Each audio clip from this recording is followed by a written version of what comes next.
I'm heading back to the ancient Bolaro market to meet up with a chef called Vincenzo. He has a restaurant in the centre of Palermo cooking traditional Sicilian food. He said he knows this market like the back of his hand, so I can't wait to discover what he's going to introduce me to. How many markets are there like this around Palermo? Well, there are three what we consider historical markets. This is one of them. Yeah. Ballarò Market is the biggest market in Palermo. What's special about it is, well, the ambience, as you can see. Do you actually shop in the market? I only shop in the market because of the freshness and because of the one very important of the seasonality. Everything we find in the market is in season. Sure. That's why I come to the market to get all the produce, all the meat, all the fish, everything that's served in my restaurant comes from the market. That's all. And what about the cost of food in the market? Is it considerably cheaper? Much cheaper. Some things are even half as much as in the supermarket. There's no way a market like this will ever end because the new generations come here to shop. They learn from their grandmothers, their mothers, and fathers, everybody, that to go to the market and get the fresh stuff. And get the fresh stuff.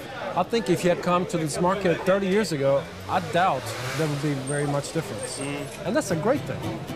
I'm excited at the prospect of touring the market with another chef. I want to know if there's a place for Sicilian street food in a restaurant like his. Vincenzo leads me into the heart of Bolaro Market, to one of his favorite stalls. This is the best street food in Palermo. This is what we call a friggitoria. Friggitoria. It comes from the word to fry. The queues here tell their own story.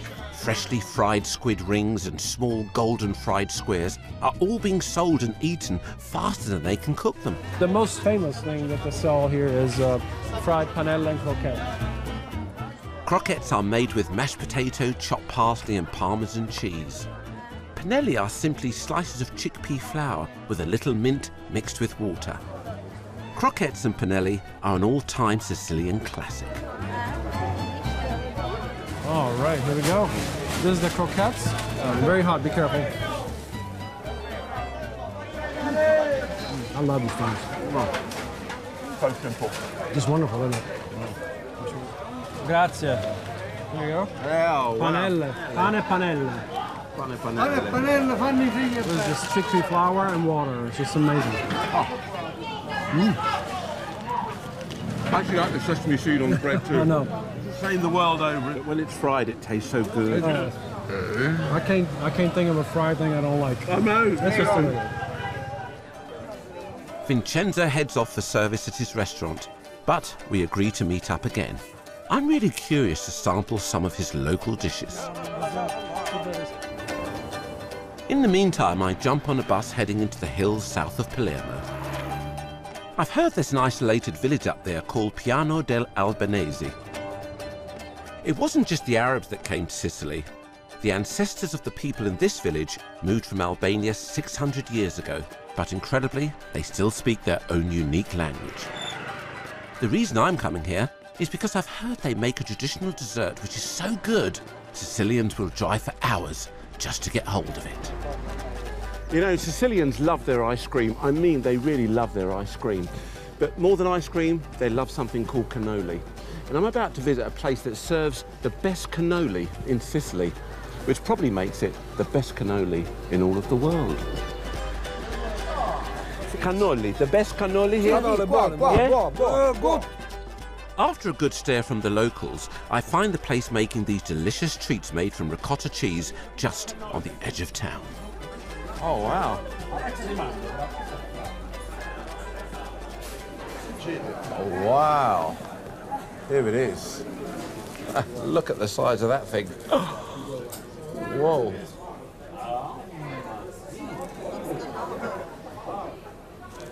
Mmm. Boy, if you like something sweet, that is absolute heaven. It's a wonderful creamy texture. It's got candied fruit in there. It's got the perfect crunchy coating, that little dough, the way it bubbles, and all of that just comes alive when it's in your mouth. That is just fantastic. Excuse me. These cannoli are all made from scratch right here in the shop. A dough sweetened with brown sugar and Marsala wine is deep fried until crispy. The cannoli shells are filled with creamy ricotta, chocolate and dried fruit, then dusted with powdered sugar. It's a Sicilian classic. It turns out that one of the reasons this cannoli is so unique is that they haven't changed the recipe in 5 generations. It's not made for the mass market. This is made for the locals. And I've got to say, the taste, absolutely fantastic. Palermo might only have less than 1 million people, but in the centre of town, it feels like everyone is in their car. I'm looking for Cingin, Vincenzo's restaurant in central Palermo. He's clearly inspired by the street food here and wants to cook arancini, something that captures the flavour of the city's street food. It's simple, tasty, and as he says, is as Sicilian as it gets. Arancini is often made with leftover risotto. Today, he's making 2 kinds, one stuffed with a meat ragu sauce, the other stuffed with mozzarella cheese and ham. You want to make a little bit like this, and then you put your ingredient, a little bit of cheese, a little bit of ham, Right here. like that, and a little bit of butter, that's all. Okay. Okay, and then more on top. Run the balls of rice through some flour, season with a little salt and pepper. Roll them gently through some egg wash and milk, then cover them in breadcrumbs. So you're really sealing in those flavours, aren't you, Vincenzo? Not only that, but we're also making a crispy shell. The second arancini is made with white rice to contrast the colour of the ragu. And what would you serve these with then, Vincenzo? Nothing. This is a street food. Yeah. This is not a gourmet food. You don't serve it with any sauces. You just grab it in your hands and you bite into it. And enjoy. Nothing. The arancini are cooked in hot oil. They need about 2 minutes in the heat for the perfect crispy texture. Isn't that beautiful? That is so, so lovely here. Thank you. Oh, thank you so much.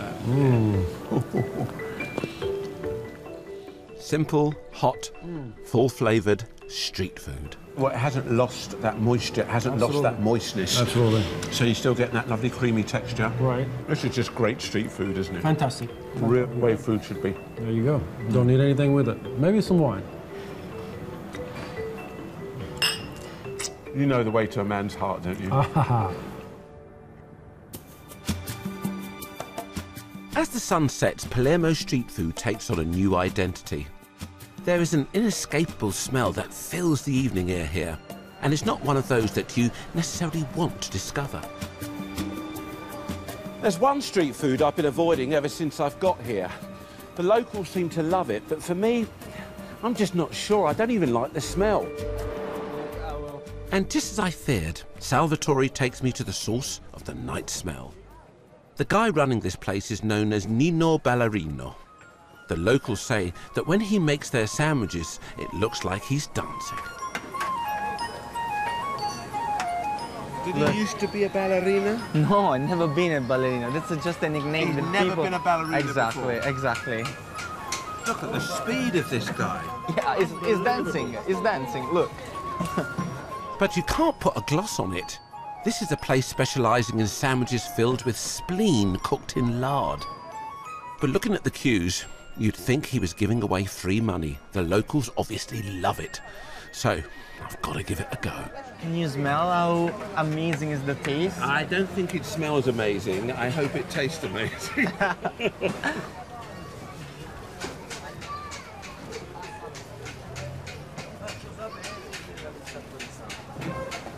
It tastes to me, it's a little bit like a liver. Yes. Like a liver pate. Well, it's a spleen liver. It's always Absolutely, it's the very, same. very Exactly. similar.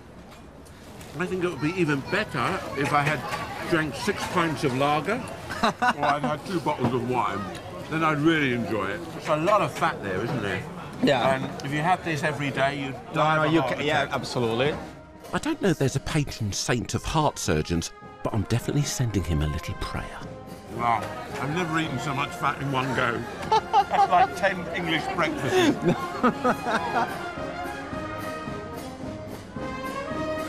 Salute. Salute. And just when I'd thought I'd seen it all,